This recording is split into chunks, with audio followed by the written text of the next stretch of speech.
What's up, guys? It's Ant MC, and in today's commentary, I wanted to talk about this idea that all modern games are just not fun anymore. I wanted to kind of go a little more deeper into that as someone who has been playing video games for basically the entirety of my existence now. Over 20 years now, I've been playing these games, and a lot of these franchises are still going 20 years in, and I think it'd be a fun idea to go over what it is that's causing folks to be so disenfranchised and just lethargic and apathetic mostly towards big franchises like Call of Duty and Halo.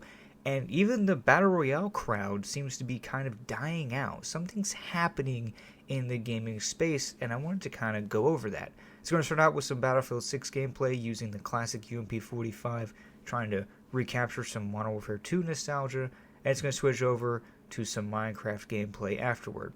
So the first thing that I've noticed that has really changed the whole landscape with gaming is games being made more for retention than for just pure entertainment. Companies now see how much money there is, not just in you spending more time on the game, meaning you have a higher chance of buying something, but also that data that you're giving them. They are selling that at top dollar to big companies in other countries. It's just a thing they do. It's not bashing a particular company. They all do it, from PlayStation to Xbox to Facebook to Instagram.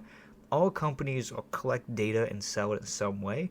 And I think most game companies, especially now that they've been so profit driven, are really doing their best to make sure that they just drain as much energy out of you as possible. They want you on the game every day. They have daily login bonuses, battle pass bonuses, stuff like that. And all of that is designed to get you to play the game as much as possible every day. And that kind of mentality can really burn players out, especially because for people like me, when we grew up playing these games, the time to play them was after school or more recently after work. You know, I'm a full-time worker, I'm a dad, so my time to game is much more limited, and I actually feel bad for those who actually play these games like as a job, because I'm sure I would get sick of playing Battlefield 6 if that's all I did, or I would get sick of playing PUBG if that's all I did every day for hundreds of hours.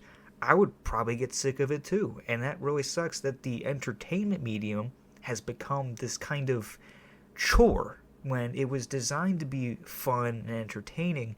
It's now become this kind of dopamine drug you're injecting in yourself, and you have to keep it going or you go through withdrawal. Or in some cases, for big streamers, they'll lose viewers if they change the game they're playing. Another thing too that I've noticed is the priority shift in why the game is getting updates.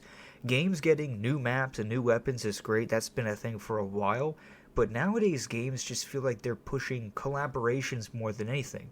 People are getting more excited to purchase a skin of Michael Scott in Fortnite than they are to actually get new content in the game. And there's nothing wrong with that. I think it's hilarious that we can now have characters from The Office interacting with Godzilla, Goku, and Darth Vader. In my mind, that's a fantastic idea. I mean, it's like when you were playing with action figures as a kid. They might not have been from the same set, but they definitely got along. I know when I was younger, my Hot Wheels cars interacted with my Lego minifigures quite a bit, even though those franchises are very different. So on a macro level, it's relatively okay, but when you really dissect what's happening here, is it seems to be like this psychological shift to make players more excited to spend more money than to actually engage with the game itself. And I got no problem with Fortnite. I think it's a fun game.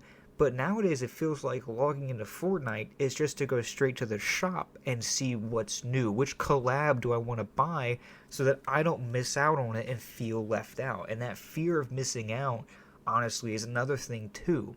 Other MMORPGs like Elder Scrolls Online and Destiny 2, these guys operate off of players coming back and spending money in the game. And specifically when it comes to Destiny, I mean, oh my god, talk about the fear of missing out. They really went overboard with the expansions and the battle passes and locking content behind these time-gated activities. It's just making the whole thing a confusing mess.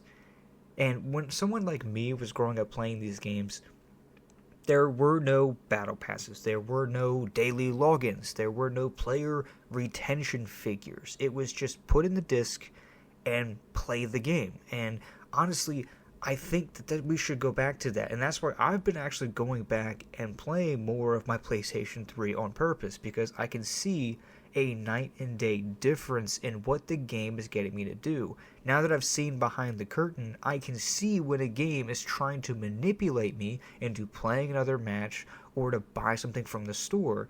Not because I want to play another match, but because the game is psychologically trying to get me to continue. A lot of games nowadays don't even show you the way to leave the match. Like Battlefield 6, there really is no back to lobby button. You have to pause the game and leave the match. Otherwise, it's just going to go to the next one, load the next map, move it. It doesn't stop. It's like it just wants you to keep going.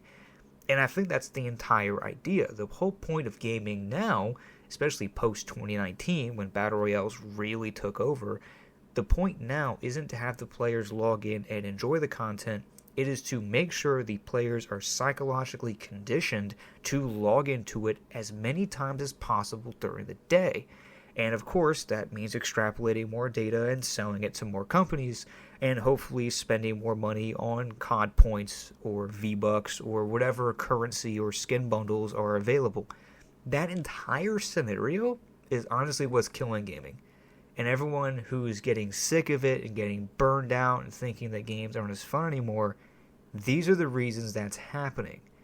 And now that we're becoming way more aware of it, it's really sad to see something we've enjoyed so much get driven into the ground over player retention and data theft. And that's really what it's about. The companies are way more involved with selling your data and tracking how many times you log in and getting your geolocation and your IP address and all that. It's way more important to them than actually delivering a good product, which is unfortunate because most companies do that nowadays. You can't really get away from it. But the least they could do is actually make a good product and make a good game that's fun to play. Then, we really wouldn't care as much. But if you're going to do it, you got to do it with something entertaining. Otherwise, it's just clear that you're trying to steal data. But I don't know, maybe that's just me. Let me know what you guys think. Is gaming going down the crapper, so to speak, for you? Or have you been able to find ways to claw through the monotony of the modern day battle pass and retention systems and still enjoy modern games, which is totally possible? Or are you going back to older games like me? I don't know. Gaming is in a weird place right now, and we'll have to see where it goes, especially when it comes to AI. Might make a video on that soon. I appreciate you guys watching. You guys have a good one.